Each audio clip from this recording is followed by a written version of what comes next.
Hello दोस्तों, जय हिंद। तो आज हम आप लोगों को सिखाएंगे कि हम लासा कैसे निकाल सकते हैं। तो दोस्तों देखिएगा, लासा क्या है। लासा को हम लोग लघुत्तम समापवर्त कहते हैं और इंग्लिश में बोला जाता है एलसीएम। इसका फुल फॉर्म होता है, एलसीएम की परिभाषा क्या है?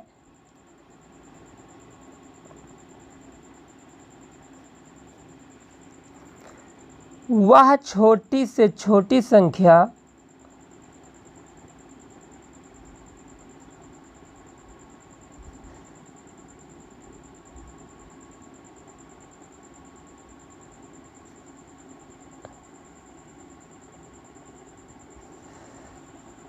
जो दो या दो से अधिक संख्याओं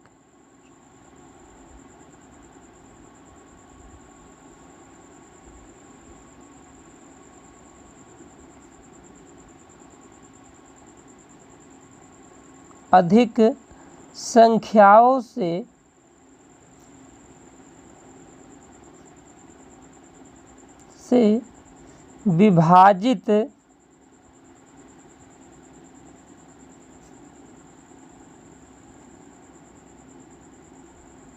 हो जाती है, वह उन संख्याओं का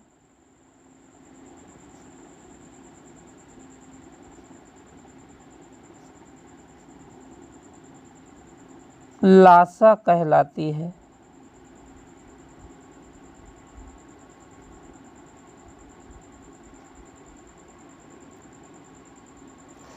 वह छोटी से छोटी संख्या जो दो या दो से अधिक संख्याओं से विभाजित यानी पूर्ण रूप से विभाजित हो जाती है, वह उन संख्याओं का लासा कहलाती है। तो देखिए दोस्तों, लासा बहुत इम्पॉर्टेंट है, तो वीडियो में अंत तक जरूर बने रहिएगा और वीडियो पूरा देखिएगा, तभी आप लोगों को समझ में आएगा कि लासा क्या है। और एक बार सीख जाने के बाद में लासा आप लोग कभी नहीं भूलोगे। तो दोस्तों चलिए हम लोग शुरुआत करते हैं लासा निकालना। तो जैसे हम लोग मान लेते हैं, जैसे दोस्तों मान लेते हैं लासा हमें निकालना है 20 और 30 का, यानी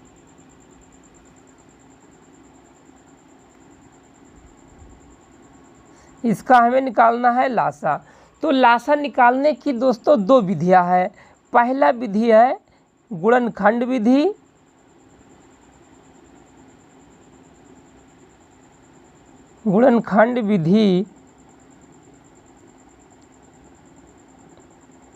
और दूसरा विधि है भाग विधि।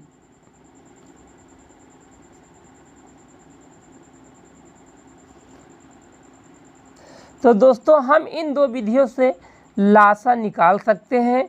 तो देखिएगा, हम आप लोगों को सबसे पहले सिखाएंगे कि गुणनखंड विधि से हम लासा कैसे निकालते हैं। तो यहाँ पर 20 और 30 दिया हुआ है, इसका हम क्या करेंगे, गुणनखंड करेंगे।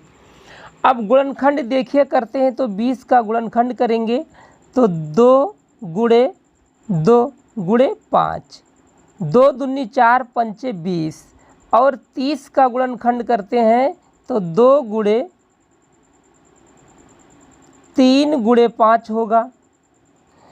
अब दोस्तों यहाँ पर देखिए, जो कॉमन फैक्टर है उसे एक बार लिखा जाता है और जो कॉमन नहीं है उसको भी लिखा जाता है।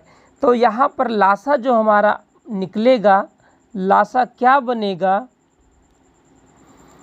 यहाँ पर देखिए ये दोनों संख्याएं कॉमन है तो एक बार लिखेंगे तो 2 गुणे, अब फिर 2 और 3 ये कॉमन नहीं है, इसको भी लिखा जाएगा। और 5 कॉमन है तो 5 को एक बार ही लिखा जाएगा। अब हम लोग गुणा करेंगे इसका, तो गुणा करने पर क्या मिलेगा, 2 दूनी 4 और 4 तिहाई 12, 12 पंचे 60। तो 20 और 30 का जो लासा होगा कितना आएगा, 60 होगा। तो इस प्रकार से हम लोग लासा कितना बनेगा दोस्तों, 20 और 30 का लासा 60 होगा। तो यही आंसर हो जाएगा।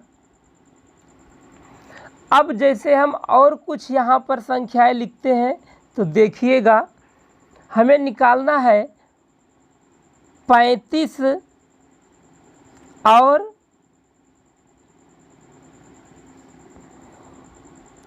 25 का लासा।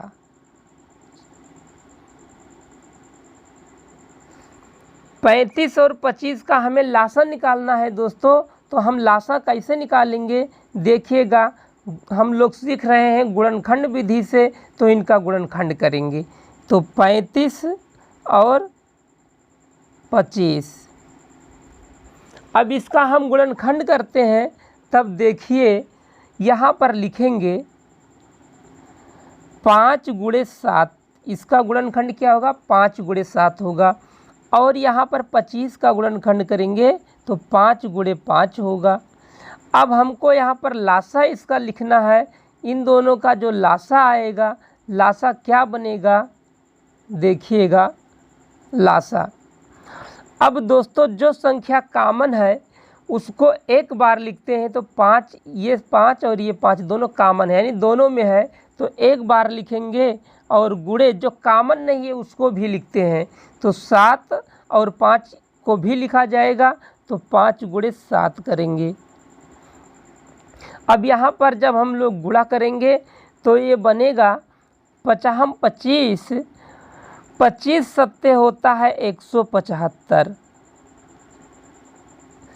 तो 175 एलसीएम आएगा, यही 25 और 35 का एलसीएम हो जाएगा दोस्तों। तो चलिए और कुछ संख्याएं हम लोग लेते हैं जिनका एलसीएम निकालते हैं। तो देखिएगा, अब यहाँ पर हम लेते हैं 100 और 140। 140 का एलसीएम यानी लासा निकालना है दोस्तों। तो इसका लासा कितना होगा देखिए, हम गुणनखंड करेंगे 100 और 140 का। तो इसका गुणनखंड क्या बनेगा, 100 का गुणनखंड करेंगे 2 दूनी 4, 5 20 और 20 पंचे 100 होगा। 2 दूनी 4, 5 20, पंचे 100 होता है। और 140 का करेंगे तो देखिएगा 2 दूनी 4, पंचे 20 और 20 सत्ते होता है 140। अब दोस्तों इसका हम लोग लासा निकालते हैं। तो लासा क्या बनेगा देखिएगा, लासा बनेगा इसका, जो संख्या कॉमन है उसको एक बार लिखते हैं। तो ये 2 और ये कॉमन है तो एक बार लिखेंगे, ये 2 और ये 2 भी कॉमन है तो एक बार लिखते हैं। 5 भी इसमें कॉमन है तो 5 एक बार लिखेंगे। और ये 5 और ये 7 नहीं कॉमन है तो 5 को भी लिखेंगे और 7 को भी लिखेंगे। अब इसका हम गुणा करते हैं। तो देखिए 2 दूनी 4, पंचे 20 और 20 पंचे 100 और 100 का गुणा करेंगे 7 से, तो ये होगा 700। तो आंसर जो होगा 700 होगा। लासा हमें कितना प्राप्त होगा, 700 होगा। तो दोस्तों इस प्रकार से हम लोग गुणनखंड विधि से लासा निकालते हैं। तो आप लोगों को वीडियो अच्छा लगा हो तो चैनल को सब्सक्राइब और वीडियो को लाइक ज़रूर करना। फिर मिलेंगे दूसरे वीडियो में, जब तक के लिए धन्यवाद।